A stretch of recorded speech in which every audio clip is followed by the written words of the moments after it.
இந்த வீடியோவில் நம்ம என்ன பார்க்க போகிறோம்னா, பில்வைஸ் டீட்டெயில்ஸ் எப்படி பர்ச்சேஸ் இன்வாய்ஸை டேலியில் ஏற்றும் போது செட் பண்ணுறது.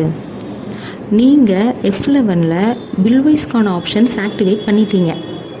பார்ட்டி, அதாவது நம்மளோட சன்ரி கிரெடிட்டார், அவங்களோட லெட்ஜர் க்ரியேட் பண்ணும்போதும் ஆக்டிவேட் பண்ணிட்டீங்க.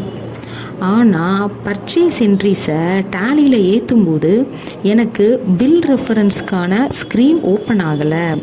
அப்போ நம்ம என்ன பண்ணுறது அப்படிங்கிறது தான் நம்ம இங்கே பார்க்க போகிறோம். ஸோ நீங்கள் உங்கள் பர்ச்சேஸ் வவுச்சர் ஸ்க்ரீனில் F12 அப்படிங்கிற கீயை ப்ரெஸ் பண்ணிங்கன்னா F12க்கான ஆப்ஷன்ஸ் நமக்கு ஓப்பன் ஆகும். ஸோ F12ங்கிறது நம்மளோட அட்வான்ஸ்டு ஆப்ஷன்ஸ். டேலியில் உங்களுக்கு ஏதாவது அட்வான்ஸ்டு ஆப்ஷன்ஸ் வேணும் அப்படின்னா நம்ம இந்த F12ல் என்ன பண்ணிக்கிறலாம், ஆக்டிவேட் பண்ணிக்கிறலாம். நம்ம டேலி ஸ்க்ரீனில் நிறைய ஆப்ஷன்ஸ் வேணும், ஒரு சில ஆப்ஷன்ஸ் தான் தெரியுது, ரொம்ப டீட்டெயில்டாக நிறைய ஆப்ஷன்ஸ் தெரியலை. அப்போ என்ன பண்ணுறது அப்படின்னா, நீங்கள் பேக் ஸ்பேஸ் கொடுங்க. பேக் ஸ்பேஸ் கொடுக்கும்போது ஷோ மோர் கான்ஃபிகரேஷன் அப்படிங்கிற இடத்துக்கு போகும். அங்கே நீங்கள் என்ன பண்ணிக்கிறலாம், எஸ் அப்படிங்கிறத கொடுத்து அதை ஆக்டிவேட் பண்ணிக்கிறலாம். அதை ஆக்டிவேட் பண்ண உடனே கீழே ஷோ ஆல் கான்ஃபிகரேஷன்ஸ் அப்படிங்கிறதும் காட்டும்.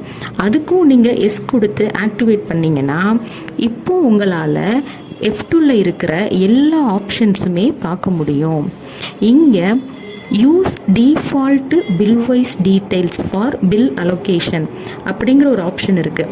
அந்த ஆப்ஷன் எஸ்ல இருக்குது, அதாவது அந்த ஆப்ஷன் ஆக்டிவேஷனில் இருக்குது. ஸோ இப்போ நமக்கு இந்த ஆப்ஷன் எஸ்ஸில் இருக்கிறனால தான் டிஃபால்ட்டாக டேலி என்ன பண்ணுதுன்னு பார்த்தீங்கன்னா அந்த ரெஃபரன்ஸ் வந்து எடுத்துக்குது. நம்மளால் தனியாக அதுக்குன்னு செப்பரேட்டாக டேட் அப்படிங்கிறது கொடுக்க முடியலை. அப்போது இந்த எஸ்ல இருக்கிற இந்த ஆப்ஷனை நம்ம என்ன பண்ண போகிறோம்னா நோ கொடுக்க போகிறோம். அதாவது அந்த ஆப்ஷனுக்கு நோ கொடுத்து அந்த ஆப்ஷனை டீஆக்டிவேட் பண்ணிடுங்க. Use default billwise details for bill allocation, இந்த ஆப்ஷனை நம்ம என்ன பண்ண போகிறோம்னா டீஆக்டிவேட் பண்ண போகிறோம். ஸோ நோ கொடுத்ததுக்கு அப்புறமா நம்ம என்ன பண்ணுறோம்னா Ctrl+A அப்படிங்கிற கீயை யூஸ் பண்ணி நாம் அந்த ஸ்க்ரீனை சேவ் பண்ணுறோம். சேவ் பண்ண பிறகு பார்த்தீங்கன்னா நம்ம அதே பர்ச்சேஸ் வவுச்சர் ஸ்க்ரீனில் தான் இருக்கிறோம். இப்போ நீங்கள் என்ன பண்ணுங்கள், அந்த டோட்டல் அமௌண்ட் காலம் காட்டுதா, அங்கே உங்களுடைய கர்சரை வச்சுட்டு நீங்கள் என்டர் ப்ரெஸ் பண்ணிங்கன்னா நமக்கு பில்வைஸ் டீட்டெயில்ஸ் ஸ்க்ரீன் நமக்கு ஓப்பன் ஆகும். இந்த பில்வைஸ் டீட்டெயில்ஸில் நம்ம இது புது பில், இது நமக்கு ஒரு நியூ பில் அப்படிங்கிறதுனால நாம் இதுக்கு நியூ ரெஃபரன்ஸ் அப்படிங்கிறத செட் பண்ணிக்கிறோம்.